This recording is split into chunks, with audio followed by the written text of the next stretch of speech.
Om Namo Bhagavate Vasudevaya. Om Namo Bhagavate Vasudevaya. Om Namo Bhagavate Vasudevaya. Michael?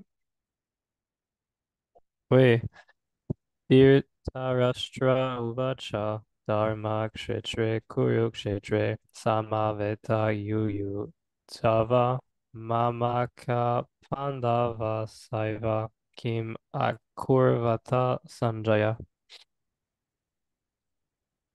Ah, Dhritarashtra dit: Ô Sanjaya, qu'ont fait mes fils et les fils, qu'ont fait mes fils et les fils de Pandu après s'être assemblés au lieu saint de Kurukshetra pour se livrer bataille.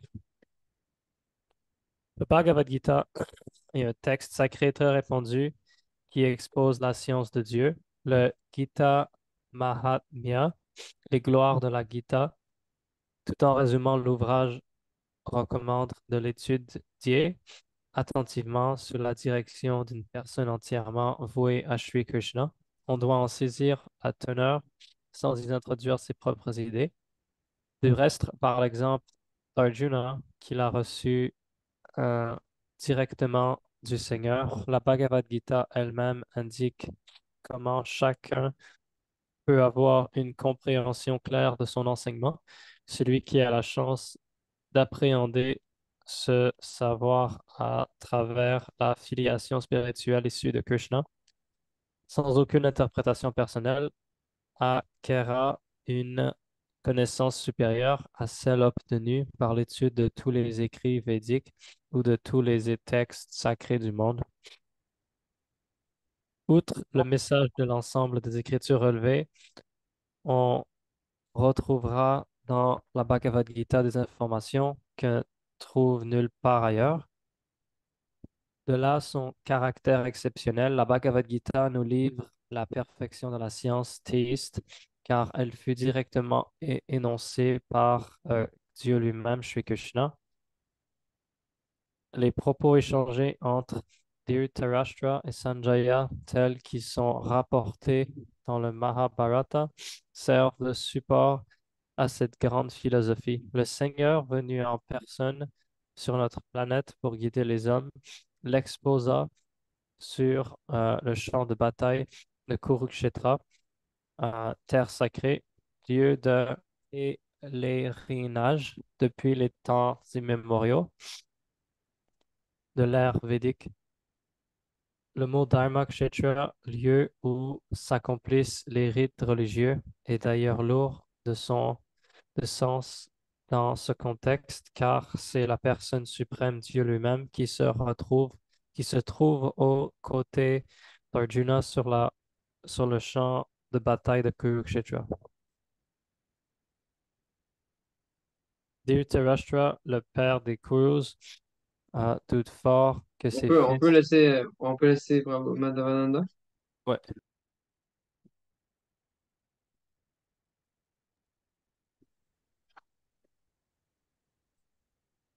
C'est Dhritarashtra, c'est ça? Le père de Kuru, Ouais, doute fort que le fils ait une chance de remporter la victoire. Aussi demande-t-il à son secrétaire Sanjaya qu'on fait mes fils et les fils de Pandu. Il sait certainement, il sait certainement que ses fils et ceux de son jeune frère Pandu se sont rendus au champ de bataille de Kurukshetra avec la ferme intention d'engager le combat. La question revêt donc une importance particulière. Il veut et s'assure que pardon, allez-y. il veut et s'assure que le frère et cousin ne sont parvenus à aucun compromis et être rassuré sur le sort de ses fils.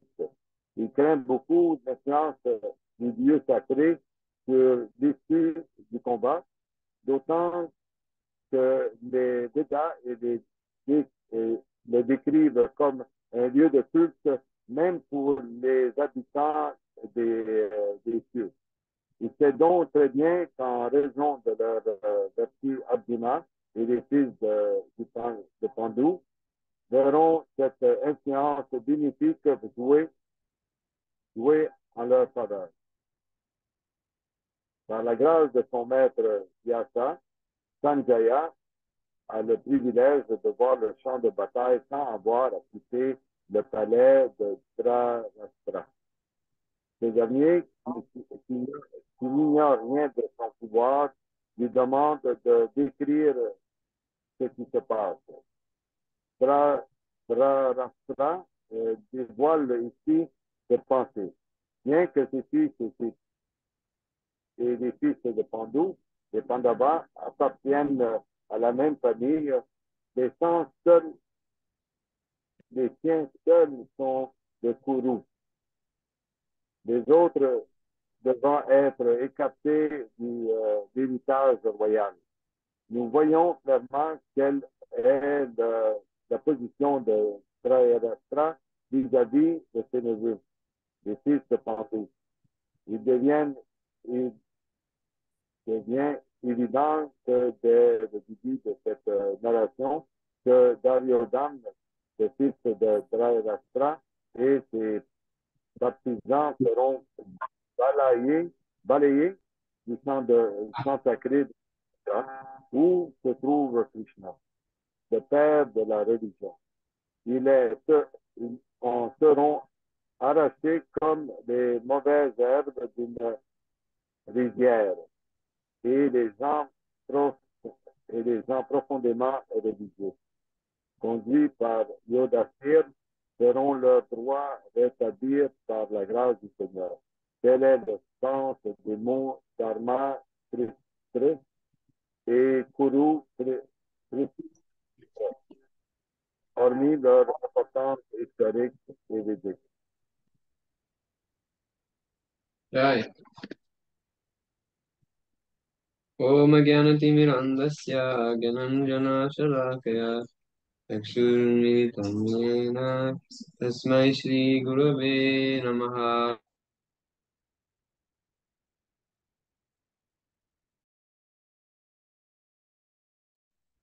Ok, pardon. Namo Vishnupadaya Krishna Prestaya Bhutale Shrimate Bhaktivedanta Swami Niti Namine Namaste Sarasvati Devi Pachatale.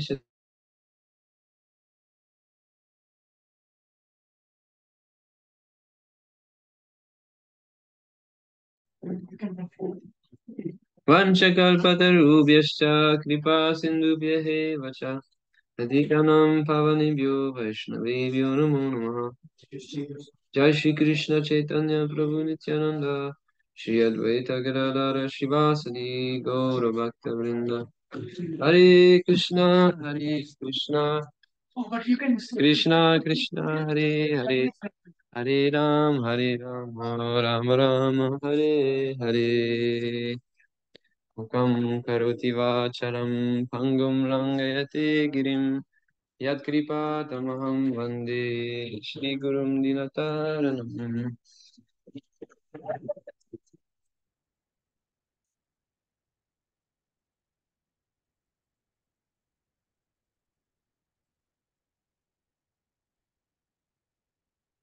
Donc, c'est un verset évidemment pas célèbre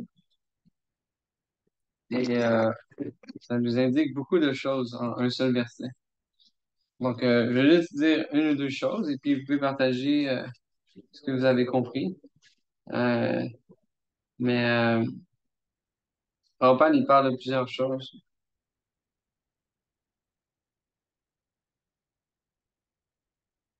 Que la Bhagavad Gita, ça explique la science de Dieu, mais vous allez trouver toutes les informations qu'il y a dans les écritures sacrées des autres parties du monde, mais il y a aussi des informations qu'on trouve nulle part ailleurs.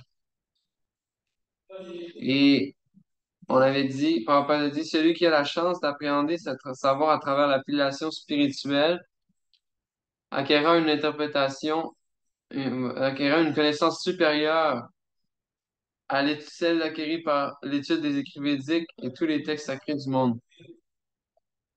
Donc, dès le premier paragraphe, Prabhupada nous met dans le bain, si je peux dire, où ce premier paragraphe-là est important et ça touche à ce qu'on disait avant, que la science spirituelle, c'est pas quelque chose qu'on reçoit à travers l'intellect. C'est quelque chose il va être révélé dans notre cœur, qui va changer notre vie à tout jamais. Et ça peut être fait si on accepte avec humilité un maître spirituel, il n'y a pas d'autre façon. Et on va obtenir une connaissance supérieure à celle obtenue en étudiant tous les écrits védiques et tous les textes sacrés. Donc, une chose importante, et qu'ont fait mes fils et les fils de Pandu. Donc, on perçoit dans cette interrogation de Dhritarashtra le mood qui l'anime, l'humeur qui le gouverne, n'est-ce pas? Il dit, Mamaka Pandava Shiva, Mamaka, les miens et les Pandavas. Mamaka, ça veut dire les miens. Qu'est-ce que mes fils ont fait? Et qu'est-ce que les Pandavas ont fait?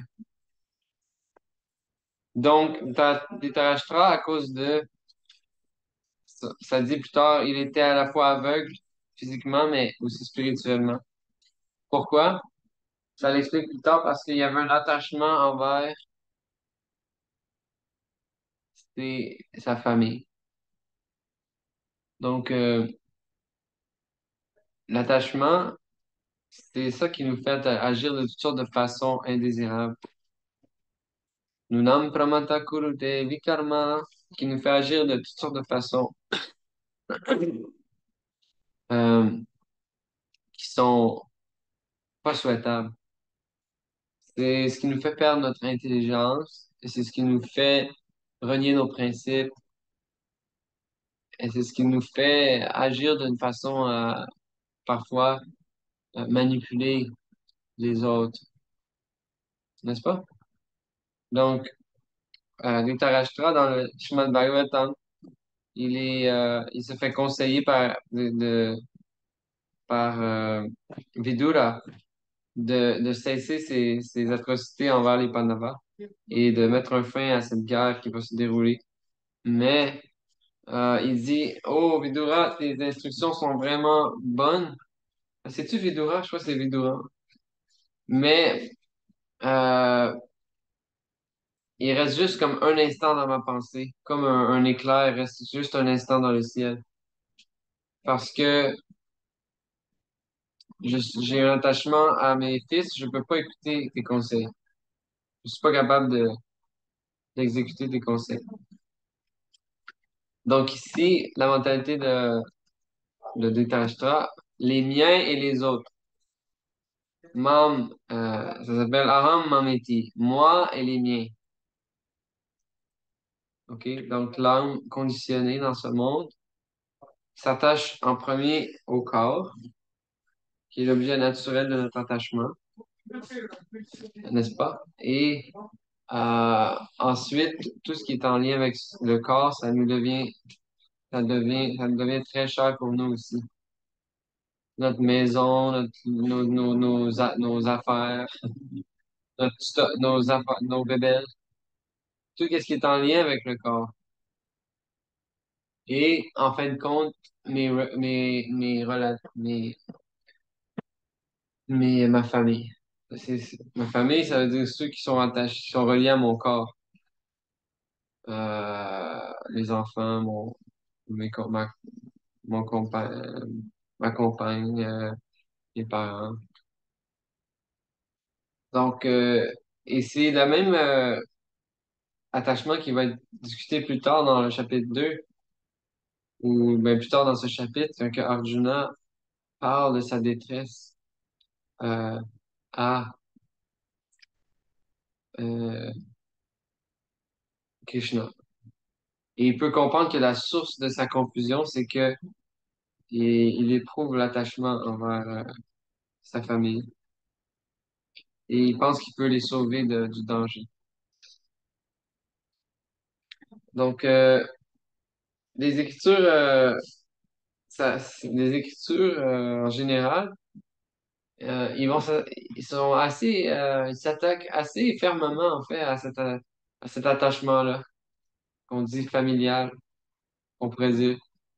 Euh, Pourquoi c'est comme ça? Il y a un dévot qui me dit ça que il faisait partie d'un groupe de yoga euh, quelque part au Québec. Puis il allait à l'ashram là-bas et tout. Puis il a commencé à s'intéresser à ISKCON. Et puis les personnes là-bas, ils ont dit, ah, écoute, tu peux aller là-bas, il n'y a pas de problème, mais attention, ils vont pas te laisser voir ta famille si tu vas là-bas. Fait que, les dévots, ils ont comme une réputation je sais pas, en tout cas, c'est sûrement fondé, là. Mais Ouais, mais je sais pas, il y a une différence entre couper tout contact avec sa famille puis être attaché à sa famille là, en même temps. Non? Tu sais, on peut, je veux dire, j'ai des enfants, je vais pas renier mes enfants, je pense pas que c'est ça qui est écrit dans Bhagavad Gita. non, Mais il y a non. une différence entre les considérer miens puis, tu sais, m'occuper de mes enfants parce que j'ai des enfants puis que ça fait partie de mon devoir, Ouais, là. Je pense qu'il faut ouais, être capable de faire la part des choses. oui, voilà. Mais quand que son attachement à sa famille, son affection devenait une cause d'interrompre son devoir, alors Krishna lui a dit non, tu devrais choisir ton devoir. Euh, mais mais tu as bien dit que justement notre devoir en ce monde, parfois, c'est relié à des choses temporaires. Mais c'est relié à ce monde et à ceux qui nous entourent. Mais donc, comme tu dis, c'est pas recommandé ça va être décrit plus tard, ça, dans le chapitre 2, le chapitre 3. Comment exécuter nos actions de sorte que euh, notre devoir matériel soit favorable à exécuter notre devoir matériel, ça soit favorable à le développement spirituel. Ce qu'on appelle karma yoga. Donc, je pense que vous en avez parlé beaucoup dans les classes avec Samuel, non? Michael? Oui, on en parle souvent, en effet. Donc, il y a différentes formes de karma yoga. D'abord, il y a Sakama Karma Yoga. Ça veut dire que on a un attrait pour nos devoirs matériels et on a une affection pour ces devoirs puis pour les personnes en question. Mais Sakam Karma Yoga, on le fait en offrant en bout de ligne les fruits à Krishna, en pensant que ça lui appartient, puis on est juste un outil pour manager ses dévots puis sa propriété. Puis en faisant ça à la longue, on développe ce qu'on appelle Nishkam Karma Yoga. C'est-à-dire qu'on fait encore nos devoirs soi-disant matériels dans un esprit d'offrir au suprême et de comprendre que c'est son énergie, mais on n'a plus cet attachement qui est là. On le fait vraiment que par devoir. Et donc c'est ça. Et éventuellement, ça nous amène à, à développer le Jnana Yoga, la connaissance transcendantale, le Bhakti Yoga. Il y a une chaîne là, ou un développement qui est expliqué qu'on va étudier ensemble. Mais oui, donc la règle générale, justement, mais c'est que cet attachement-là, qui est temporel, euh, ça devient la source de notre renaissance, d'être enseveli, si je veux dire, ou d'être enraciné dans la conscience matérielle. Et par là, de devoir sans cesse renaître, n'est-ce pas? Donc, le point, c'est qu'on devrait développer notre affection pour Krishna. si on peut penser que moi, le mien, c'est Krishna, alors notre vie est un succès. N'est-ce pas? On développe comme une proximité, puis une familiarité. Pas une familiarité, mais ouais, je pourrais dire une proximité avec le Seigneur suprême. Ça, c'est le message de Shri Chaitanya Mahaprabhu. La voix de Raga. Raga Marga. La voix de l'attachement. Et l'attachement intime, si je peux dire, avec le Seigneur suprême. Euh, donc, notre vraie famille, qu'en fin de compte, c'est Krishna, associé. Donc, on devrait trouver le moyen qu'on peut développer ce lien et l'intensifier, n'est-ce pas? Alors, on n'est plus dans la dualité là, lorsqu'on est dans cette situation-là, qu'on voit tout comme Krishna et que Krishna, euh, il est notre ami ou il est relié avec nous très directement et il est prêt à agir avec nous, interagir avec nous, pardon.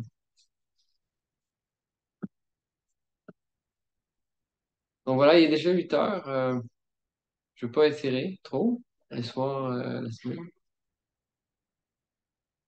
Donc, mais en gros, donc on voit dans ce verset-là, ça révèle la psychologie de Dhritarashtra qui était très inquiet pour le résultat de la guerre. En d'autres termes, il n'était pas certain de ce qui allait se produire et il voulait savoir qu'est-ce qui allait arriver à ses fils, Mamaka. Et il voulait aussi savoir comment le lieu, qui était un lieu très saint, Dharmakshetri, allait influencer la bataille. Ça sous-entendait que justement, les Pandavas, parce qu'ils étaient très, très dévotionnels et très saints dans leur caractère, ils allaient être favorisés par ce lieu-là, qui est un lieu saint. Parce qu'il y a des lieux qui ont différentes qualités, n'est-ce pas? Et les lieux saints, ben, ça favorise les, les personnes saintes. Euh, donc voilà. On aurait pu en parler beaucoup plus longtemps. Je vais peut-être prendre vos commentaires ou qu'est-ce que vous voudriez partager. Oh, Prabhu, je pense qu'il a levé sa main. Oui, oui, Prabhu. Juste voir une seule entente, comme elle disait, mère de famille, Annick disait, ses enfants, ces choses-là. Alors, et Arjuna, lui, c'était le guerrier. Alors, Krishna lui dit, fais ton devoir comme t'es guerrier. Alors, toi, t'es mère de famille. Alors, ton devoir, c'est être mère de famille, parce que t'as des enfants. Alors, je pense que si on Ouais. veut, on est pas son devoir comme mère de famille, mais on voudrait être chanteuse. Si on veut se débarrasser de la famille, des enfants, c'est de côté. Alors, tu ne peux pas, là, dans mon avis, je pense que c'est ça, là, de faire son devoir, là. C'est que tu as des enfants, je ne parle pas seulement de toi, Annick, hein, je veux dire, je parle en général, tu as monté le sujet d'un point, alors c'est juste, je tourne autour de ton point, là.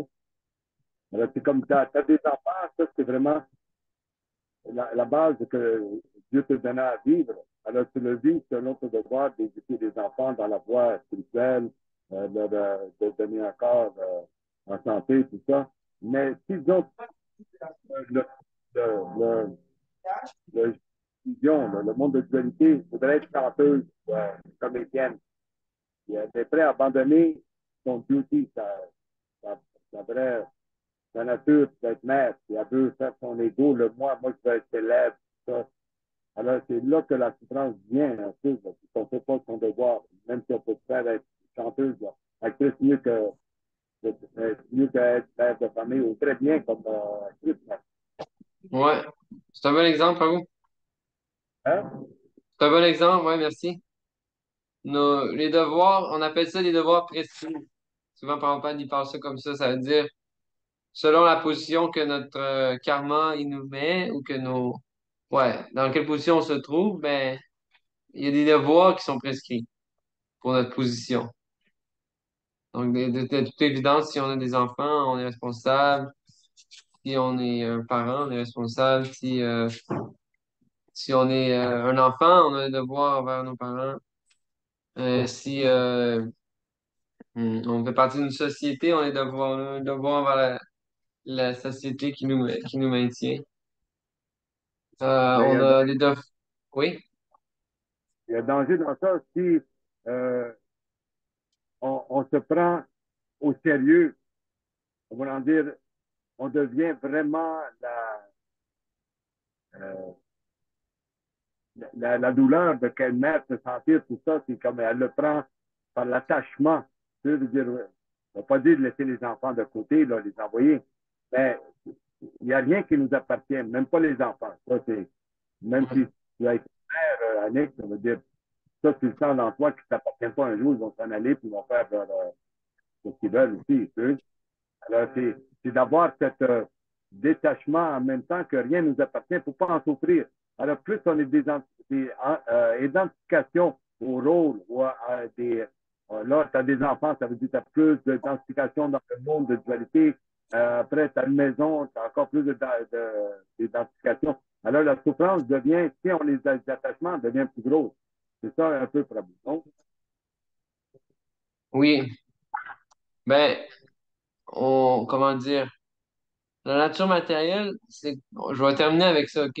Mais c'est conçu que on s'enlise de plus en plus. Ato kriyakshetra sutaptaviter janasya moho jamaham mamiti. Ce concept de euh, matériel, c'est ça, ça a tendance à expandre. Comme vous dites, pas vous, mais tu sais, dans ce monde, on crée des liens, puis on essaie d'acquérir des choses et, euh, tout ça, c'est des liens qu'on entretient avec le monde matériel.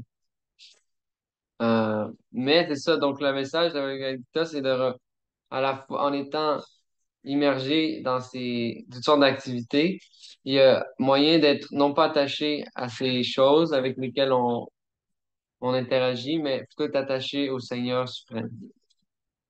Donc, ça, c'est le vrai message, en fin de compte, de la Bhagavad Gita.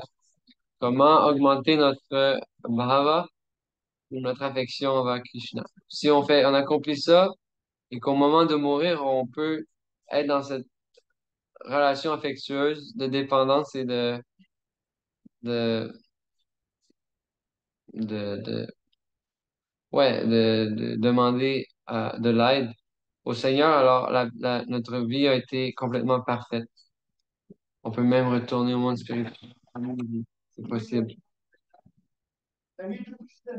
Donc, oui, merci, ça, ouais, c'est un bon point.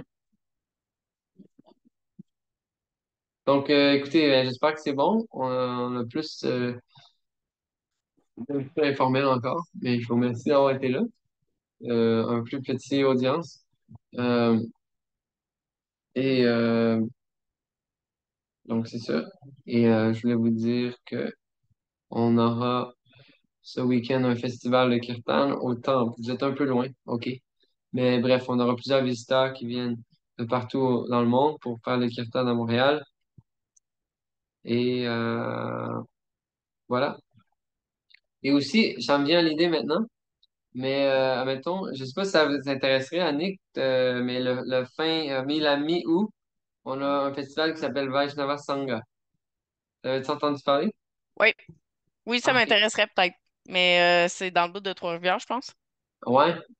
Quand même un peu loin, mais faudrait que je regarde. Là. Faudrait justement, je pense que je vais être en vacances là, à partir de la mi-août. Je termine de travailler le 11 août, fait que je devrais être en Wow. vacances. Pendant 2 semaines? Ouais, avant de recommencer l'école. Wow. Ben ça, on dirait quasiment une coïncidence. Fait qu'on s'en reparlera. OK, non, mais c'est ça, ça doit être 6-7 heures certain pour toi, non? Plus que ça. Ah ouais. Oui, C'est Miscamingue? c'est juste aller à Montréal, c'est 7h30, 8h. 7h30, certain. Ah, mais c'est pas sur le Sans chemin. OK, c'est arrêter. plus à l'est. Puis là, après ça, il faut aller passer, mettons, Ah, remonter le fleuve un peu. Genre. OK. Mais OK, mais en tout cas, je pense je vais juste te dire ça. Je pense que Michael On en parlait. Oui, oui, moi je vais y aller. C'est ça. Mais, C'est combien de temps? mais c'est ça, c'est que tu sais, ça vaudrait quand même la peine parce que c'est quand même, c'est du 16 au 20, c'est genre 5 jours en tout, là. Puis, c'est une occasion de rencontrer ben, tu peux venir moins si tu veux, là, 2, 3, 4 jours. Mais c'est une occasion de rencontrer des disciples de Srila Prabhupada, des sannyasis, des dévots d'un peu partout au Canada. Puis c'est vraiment l'atmosphère euh, pure, là, tu sais, c'est un ashram dans le fond. Et c'est vraiment tu vas faire plein de liens avec des dévots, tu sais. Puis c'est comme une vacance en même temps, tu sais, t'as pas vraiment de stress, tu sais. Tu peux venir au programme du matin, mais tu sais, il y a du prachad, puis tu restes dans une petite maison, une petite cabine. En tout cas, je te l'ai fait comme ça. Je sais OK. pas si je pourrais peut-être envoyer le lien sur notre groupe, juste pour que vous voyez les détails, là. OK, c'est-tu correct? Madhavendra Oui. Prabhu, c'est bon? Vous revenez pas au Canada? Non? Non, Comment? on vous entend pas. Est-ce que tu vas revenir au Canada avec le beau temps? Pas cette année. OK, OK, OK. On comprend. C'est bon. Et puis, c'est ça. Puis, je voulais juste dire aussi pour comment qu'on dit ça, c'est quoi en français? L'équilibrium mental de tout le monde. Juste garder le fil de discussion tout à fait neutre, OK? Dans le groupe, là. Fait que, tu sais, soit on parle de Prabhupada ou de qu'est-ce qu'on a parlé dans le cours ou de qu'est-ce qu'on a découvert en lisant ou... C'est bon? OK, Jai Jai. Merci beaucoup pour votre association. J'espère que vous avez une merveilleuse semaine et que vous trouverez la joie à chanter les noms de Krishna. Merci. Jai Jai. Shri Prabhupada ki. Jai. Jai, Grantara Srimad Bhagavad Gita ki Jai. Jai, Samaveta Bhakta Vrinda ki Jai. Jai. Hare Krishna. Thank you very much. Hare Krishna. Hare Krishna, Haribol. merci. Merci.